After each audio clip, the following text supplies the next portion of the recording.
열왕의 등장, 역사의 특이성.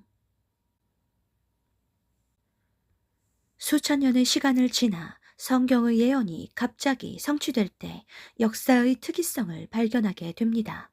요한계시록에 의하면 하나님께서 인류의 전체 구속사를 7제국으로 계획하셨습니다. 1. 애굽, 2. 아시리아, 3. 바벨론, 4. 메데바사, 5. 헬라, 6. 로마, 7. 짐승의 세계 단일 정부입니다. 다니엘서에는 당시의 제국 바벨론부터 3, 4, 5, 6, 4개의 제국만 게시되었습니다. 다니엘 2장에서는 느부갓네살의 꿈을 통하여 신상의 네 부분, 즉 4개의 나라를 보이셨습니다. 느부갓네살은 자기가 꾼 꿈을 알고 있었지만 그것을 알려주려 하지 않았는데 온갖 해몽이 다 등장할 것으로 예상한 후에 꿈까지 맞출 수 있다면 그것은 확실하다고 판단한 것 같습니다. 제왕다운 생각입니다. 다니엘도 지혜자의 한 명이기 때문에 자신도 죽임을 당할 곤경에 처했습니다. 친구들과 함께 하나님께 긍휼을 구하며 기도하였고 왕에게 해몽할 때 하나님께 영광 돌리는 것을 잊지 않았습니다. 꿈과 해몽은 하나님이 알게 해주셨다는 것을 분명히 했습니다.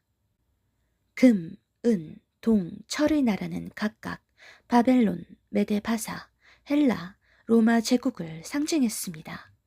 로마 제국을 상징하는 종아리는 10발가락과 연결되고 미래에 나타날 열국 시대를 보여줍니다. 지금은 200여 개 나라가 있는 열국 시대입니다.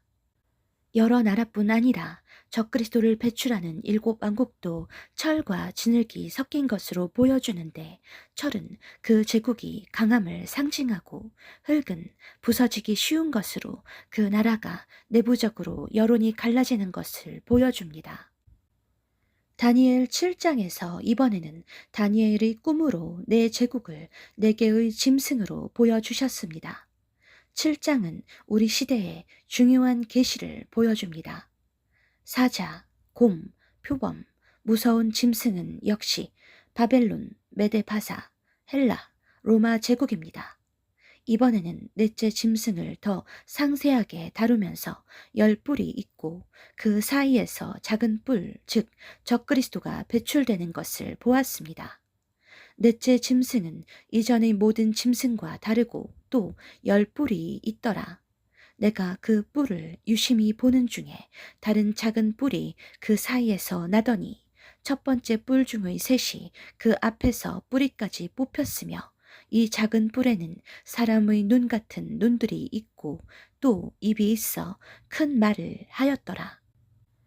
이 구절에서 현재의 시대에 실현되는 역사의 특이성을 발견하게 됩니다. 중요한 표적들은 다음과 같습니다. 1. 열불의 정체는 무엇일까요? 열불은 적그리스도를 도와 짐승의 정부를 세우기 위해 협력하는 10명의 반역자들입니다. 또는 적그리스도의 나라가 10개의 권역으로 구성될 것이라는 견해도 있습니다. 우리 시대에 등장한 선진 7개국 G7은 미국, 일본, 영국, 캐나다, 프랑스, 독일, 이탈리아입니다. 마크롱을 비롯하여 미국, 영국, 캐나다, 프랑스, 독일은 설명할 수 없는 일들을 벌이며 전쟁과 악을 확대하고 있습니다. 2. 세계의 뿔은 누구입니까?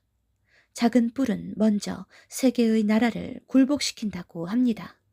10뿔 중에 부족한 3개의 뿔은 선진 7개국을 반대하는 대표적인 나라들입니다. 세계를 통합하려면 3개의 나라를 굴복시켜야 하는데 러시아, 중국, 이란으로 예상합니다. 이들을 굴복시키기 위해 러시아, 이란에서 전쟁이 수행 중이고 중국을 경제 전쟁을 통해 위기에 빠뜨렸습니다. 3. 작은 뿔로 상징된 적그리스도는 아직 정체가 드러나지 않았지만 지금 10뿔이 작동하는 것으로 보아 배후에서 활동하는 것으로 보입니다. 그는 반기독교, 반유대교, 반성경적인 인물로 관련된 어젠다를 실행하고 있습니다. 적그리스도를 배출할 최강대국은 현대 쇠와 진흙처럼 분열 상태를 보이며 적의와 붕괴에 휩싸였습니다. 4. 또 다른 표적인 작은 뿔은 사람의 눈 같은 눈들이 있고 또 입이 있어 큰 말을 한다고 묘사했습니다. 이것은 적그리스도의 의제를 실행하기 위해 협조하는 주류 언론이 짐승의 입의 역할을 하는 것으로 풀이합니다. 큰 말은 여론 조작과 왜곡 보도를 상징하고 있습니다. 우리가 이해하는 것보다 더 큰 규모로 이런 대규모 속임수가 이미 진행되었고 대다수가 넘어갔다고 해도 과언이 아닙니다. 지금도 다수가 기만당했다면 짐승의 시대에는 누가 남아날지 걱정입니다. 세계를 보는 눈은 세계 뉴스를 실시간으로 보도하는 것을 상징합니다. 하지만 많은 사람들은 그들의 목적과 활동을 깨닫지 못하기 때문에 광범위하게 미혹당합니다. 5. 인자 같은 이는 예수 그리스도입니다.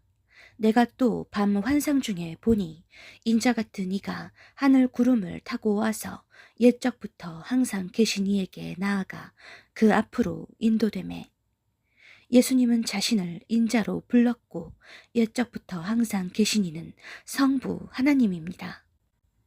그의 앞으로 인도되었다는 뜻은 그리스도께서 십자가에 죽으신 후 사람들을 사서 하나님께 드린 것을 표현한 것입니다.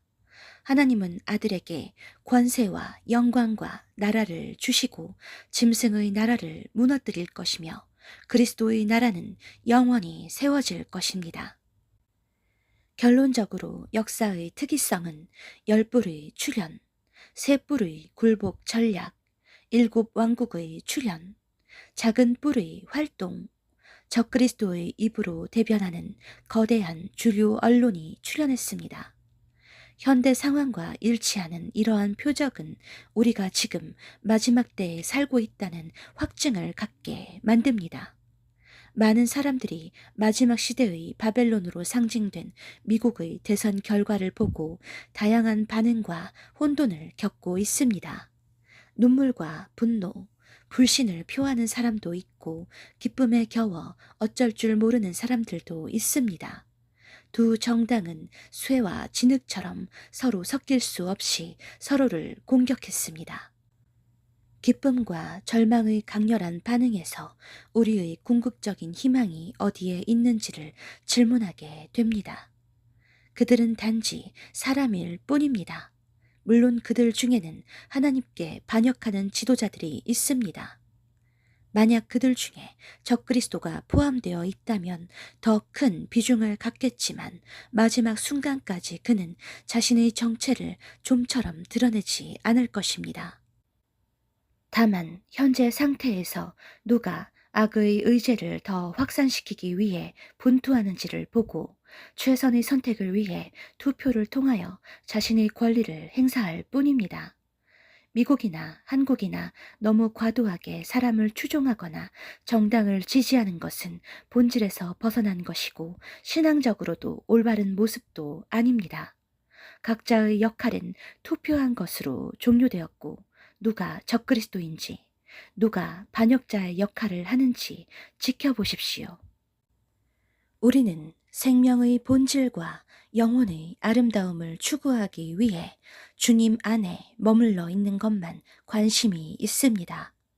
다니엘은 자신이 본 환상과 계시를 깨닫기 위해 자주 금식하고 이를 위해 간구했습니다. 지혜로운 종은 깨달아 알 것이지만 악한 종은 아무것도 깨닫지 못할 것이라 합니다. 악한 종의 무관심은 그의 악한 상태를 반영하고 있습니다.